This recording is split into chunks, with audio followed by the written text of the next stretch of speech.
Collected this about 40 years. Picked them up at yard sales and flea markets and box lots and auctions, and it's mostly mourning jewelry. And what made you attracted to collecting mourning jewelry? I think it was just the interest that it's a part of somebody and it's something very special. Right. For more than 40 years, this guest collected jewelry most people passed right by. Mourning jewelry, rings, brooches, and bracelets made with woven hair, hidden symbols, and deeply personal meaning. In the Georgian and Victorian eras, mourning wasn't private, it was worn. Hair became art, grief became symbolism, memory became jewelry. This collection included rare examples that almost never survive intact. Georgian rings from the 1700s, painted scenes made from powdered hair, even pieces containing blonde hair, which is especially fragile and uncommon. What began as small purchases from flea markets and estate sales slowly became something extraordinary. When the appraiser delivered the final valuation, even they seemed surprised. A lifetime of quiet collecting had resulted in a collection worth tens of thousands of dollars. You have an extensive collection here of many pieces that include hair and earlier pieces as well that I'd characterize as Georgian. This is a beautiful example of a late Georgian brooch.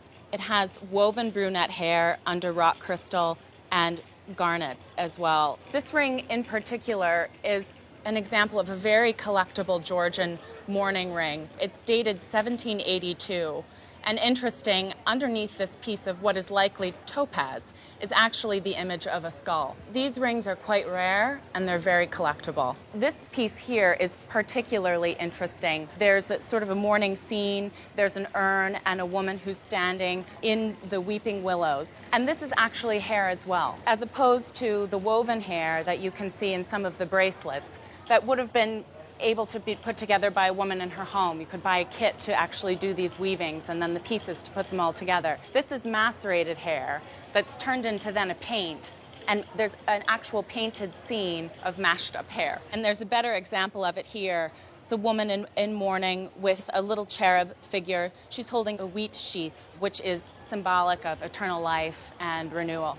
Also interesting is this example with a piece of bright blonde hair, which is rather rare, not just because blonde hair is rare, but it doesn't survive as well as some of the brunette examples. What did you spend on the group?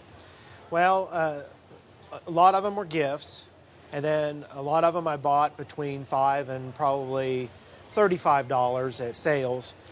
The most, I did buy a couple of them online, and that was this one here. Okay. And I did pay $900 for that one. What would you say you've spent in total on the group?